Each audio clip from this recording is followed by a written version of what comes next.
buy nice or buy twice. Oh, That's true.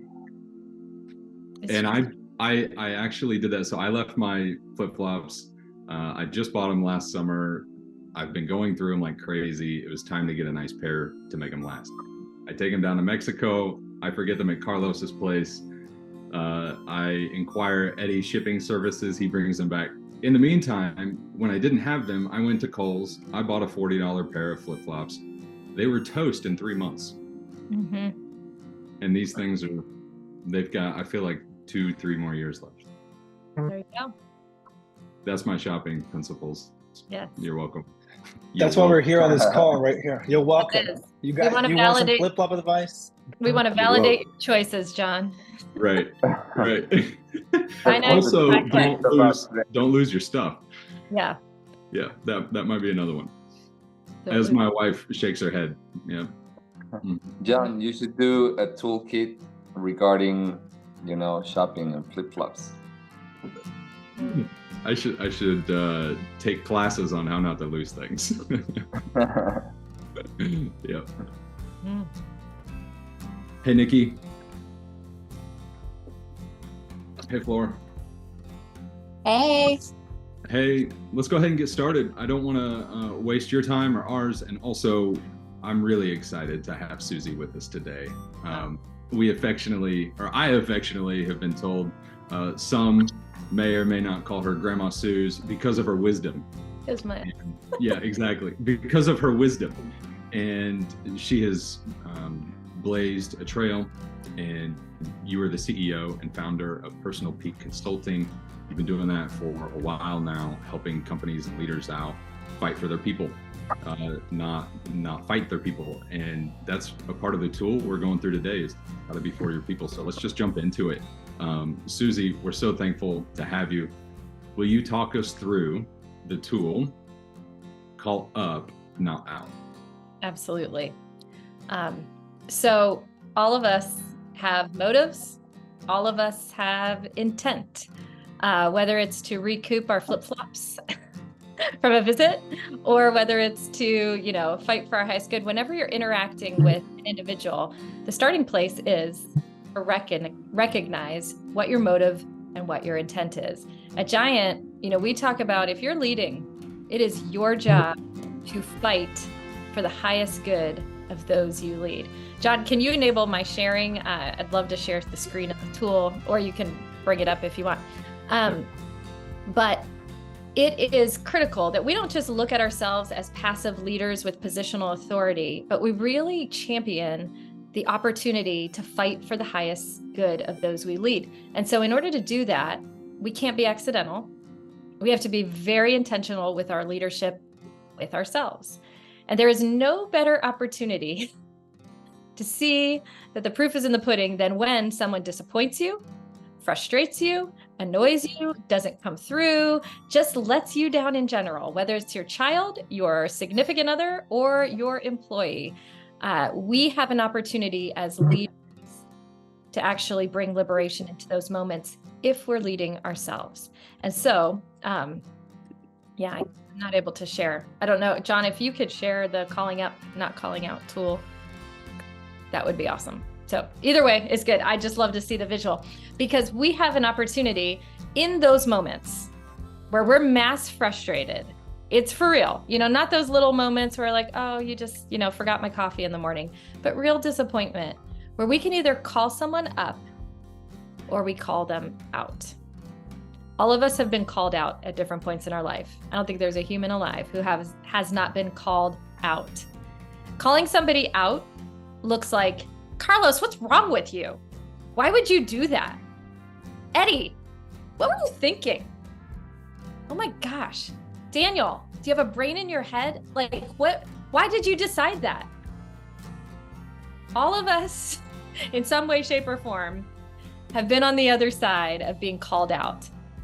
When it's just us and the person, it feels bad. When it's public, it's embarrassing. It creates humiliation. It creates shame. It often creates, that feeling of defensiveness.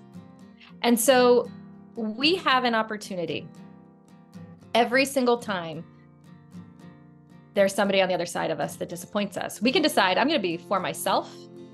I'm going to express the emotion that I'm feeling very accidentally.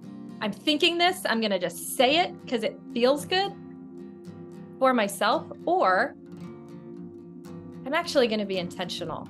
And in this moment where Eddie's disappointed me, or Nikki let me down, or Itzel did not come through, I'm going to choose to be for them.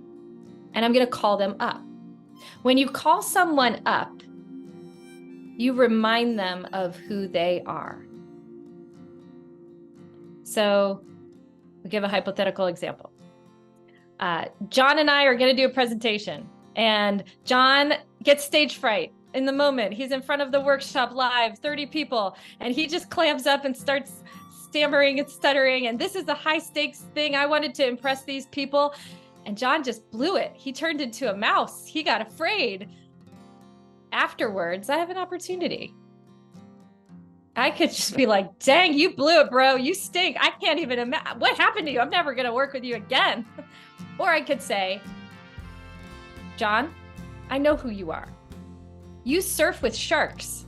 You are brave. You are courageous. You are not afraid. And I don't know what happened to you there, but that's not who you are. You're a bold leader. So let's unpack why this situation just did come through. What are you afraid of? When you get up in that room, in that context, let's talk through it. Because shying away from challenge and things you're afraid of, that's not you. That is not the person I know you to be. So you have to know your people really well if you're going to call them up. That's why our 5 Voices tool, some of you may be familiar with it. The 5 Voices is so helpful to leaders because we can begin to recognize, I can say that off the cuff about John because I know he's a connector first voice. I know boldness is their MO. If I was talking to a nurturer creative, I wouldn't use that same calling up. It would be natural for that creative nurturer to freak out in front of a group of 30. So I probably, as their leader, wouldn't just throw them up there and expect them to perform. As leaders, we have to be intentional, and it starts with knowing our people. You call them up. You remind them in the face of their defeat and letting you down and your missed expectations of who they are. This works with your employees. This works with your team members. This works with your significant others. It works with your kids. I think the kids are the best place, if you have children, best, laboratory to work on this skill, because they're the ones that often can drive us crazy. The trash goes out every Wednesday.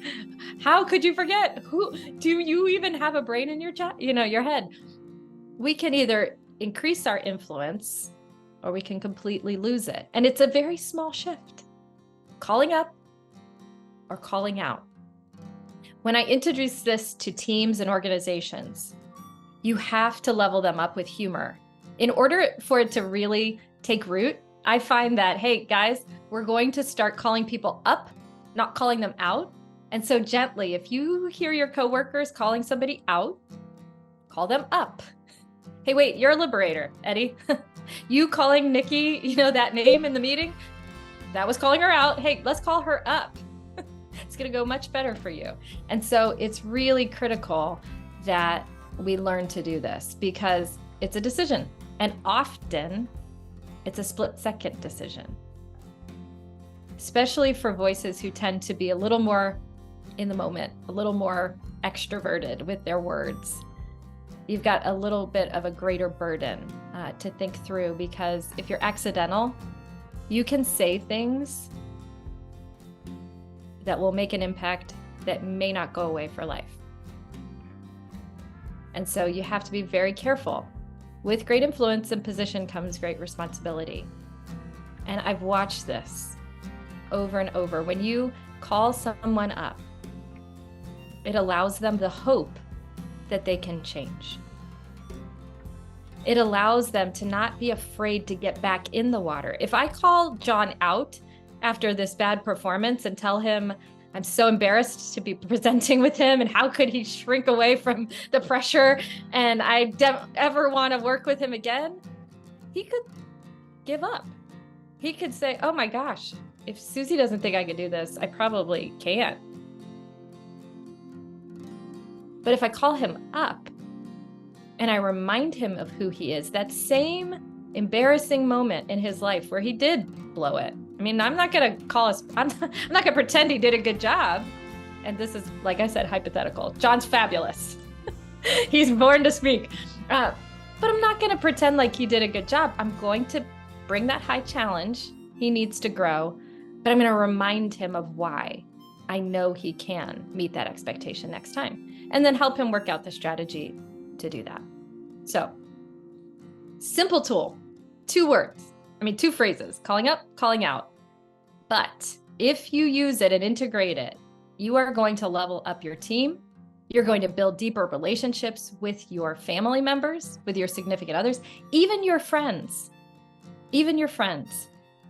Call them up. You got to know who they are. You may just give them what it takes to keep going back, to continue to try and to continue to grow. So, any questions, thoughts? Yeah, that's awesome, Suzi. Let's do that. Anybody have any questions or big takeaways from that? I'm really curious. Maybe Suzi, you could model it for us. What's one of the most lasting call ups you've ever had? Something that it was so good, sticky, and you've kind of held on to it for a long time. Oh, for my life. So I'm an identical twin. My sister and I were both runners. My freshman year of high school, she made it to the state track meet, which was the highest, level we could get. I was the alternate. And I sat there in the horseshoe, if any of you are Ohio State Buckeye fans, sat there watching my sister get the opportunity to do what we both were capable of. And I was so discouraged, beating myself up internally. I stink. I'm a horrible athlete. I'll never amount to much in life. My coach sat down next to me. And he could have called me out because she had worked harder. She deserved the spot. He was kind of a ruthless guy, but he sat down next to me instead. And he said, "You know why you're not down there?" And I said, "Yeah, because I suck. I'm not as good as my sister." And he goes, "No, you're not." And he said, "Suzi." And he just went down this list. And he called me up. He said, and he named my times. He gave me, the capacity. He gave me the potential he saw in me. And he said, "But there is one thing that is holding you back." And I said, "What's that, coach?" And he said, "Your first response. When I asked you why you weren't down there, you didn't respond to me with who you are. You told me you suck, that you stink. Your negativity and your internal dialogue is the reason you're not down there." He's like, "This year, you're going to learn who you are. And I promise you, if you trust me, you will never not run on that track again." And the next 3 years I was down there. And then I ended up running in college. He changed me because he gave me the clue that my brain was hijacking me. Because every response to discouragement, and it continues, it's a tendency that I have. I go to the negative, self-deprecating thought, and I count myself out. And I know I need to surround myself with people who will call me up in those moments where I just agree with, I'm like, "Oh yeah, I can't do it." So that absolutely significantly changed me in the moment, but it gave me an operating system for life. So good question. Yeah, great. Go ahead, Eddie. I'll keep mine under a minute. It was very similar. I'm in 4th grade. I had failed every year up to 4th grade. I just passed up. I was learning English, and there's this thing called AR reading points in elementary school where you have to take a test and you get points. And my teacher, my 4th grade teacher, Mr. Vincent, was like, "Hey," I was at the bottom of there was a chart on the wall, and I was at the bottom of the chart. I had 0 points. And the teacher was like, "Hey, you know what?" He's like, "You could be at the top of that chart." He's like, "You are smart, and you can be at the top of that chart." And up to that point, no one had ever said, "Eddie, you are smart and you could win." Yeah. And I feel like after that, I made it to the top of the chart in 4th grade. And then, after that, I did really well in school. But that was Mr. Vincent, right? I know the person and I know the call up. He said, "You are smart." No, it's really simple, but it changed my life. Absolutely. That's awesome. Anybody else got a good one before we go, or give it over to John? Sorry. Carlos. Oh, you're on mute. Unmute. Yeah. Oh, sorry. Yeah, I was gonna say that because that happens a lot in schools. I've heard a lot of stories about people just saying, I wanted to be a doctor. And it's like, then what happened? So once at, I don't know, 5th grade or whatever, this teacher told me that I was worthless or something. They even change it like paths or lifelong decisions. So I think it's not even, well, I think calling up should be more frequent because I've heard a lot of troubled kids that no one trusted them or something until someone did, and then they came back to the right path, just like Eddie said. So I think it should be an everyday tool. Absolutely. Because you need that acknowledged. You need to be acknowledged. Yeah. Especially, if you're raising kids or if you have young team members, reminding them who they are, because the world will try to strip it away from them. It's true. It's the best thing you can arm them with. Control what you can control. You let them see who they are. I think one of the skill sets, but the barriers is when you see things in your kids that aren't who you are and they use a different strategy, that's the hard part. You have to really affirm who they are and help them be the best, most mature version of that. So that could be a whole nother toolkit session, but you're so right, Carlos. We need to be called up. We can easily forget the great things that we bring to the table because our world's designed for comparison. Even social media has made it that much worse. So we need to know what strengths we bring to the team, what we bring to our family, and then bring that and offer it. It's great. This is all going back to identity and purpose, and helping people remember who they are and helping them recast a healthy vision that's healthier and greater than their current reality, and helping them remember that that is attainable and that we can't do leadership alone. We can't lead alone. We need others. We need other people on our team, in our lives, in our families that we can call up and ask the same, teach the tool to other people and ask them to practice it with you, so that you're on the same page and they know what's happening and you know what's happening. And Suzi, I'm so thankful for you to join us. Can I ask you a quick rapid fire round of questions so that we can get to know you a little bit more? Absolutely. It's also a little selfish. The first one is, what should we be reading? Well, this year, I think everybody needs to be reading Stephen Covey's Trust and Inspire. It's a game changer for the research that's happening in organizational leadership as we move from command control to trust and inspire cultures. It's kind of a fluid shift and transition, but there's some really good practical advice, but also the research that they're finding. The other, Teresa of Avila is one of my favorite just thinkers, writers, theologians from a long time ago. And she wrote a book called The Interior Castle. And so if you are somebody who loves to work on yourself, understand yourself, I've been just cherishing it all summer long. It's one of those books you read slowly, you read chapters over and let it sink in, and been doing some good internal work. So Interior Castle. That's awesome. Yeah. Second one. Yes. What's your new mantra that you're shopping? I have so many mantras. The one that will always guide me is quality over quantity, always. So that kind of goes with your flip-flop, mantra. Yeah. Buy nice or buy twice. But I honestly, the thing that I've been focusing and thinking and using as a framework is old Benjamin Franklin proverb, which is an ounce of prevention is worth a pound of cure. Mm-hmm. An ounce of prevention is worth a pound of cure. When we actually are proactive, we can prevent ourselves so much headaches. And so that's huge for me. Yeah, I heard you say at the top and I'm going to go back and listen to it so I can get the full quote, but you talked about we can't be passive leaders without intentionality. So I look forward to rewatching this. Third one, how are you taking Bed Bath & Beyond closing last week?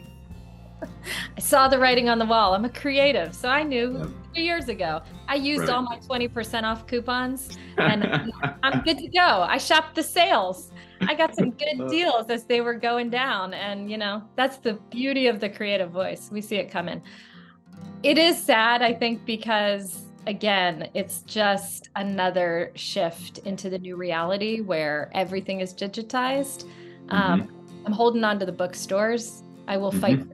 I'll be like one of those tree huggers that straps myself to the Yep. Barnes Yep. and Nobles and like all the little mom and pop bookstores, because those things I can't give up. But yeah, I guess I'm not so heartbroken because I've dealt with my grief for a couple years and just had to learn how to buy baby shower gifts and wedding presents elsewhere.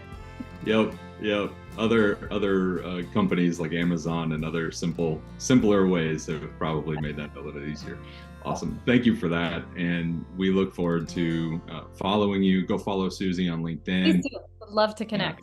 Yeah, she's on there. And we're thankful for you all. Hope this has been, I know this has been just a packed 20 minutes of goodness where we get to create cultures for ourselves in our own castles and for our people to help them with their castles, cultures of liberation and freedom and hope and belief in who they are, in their identity and purpose, not just basing their worth off of their performance.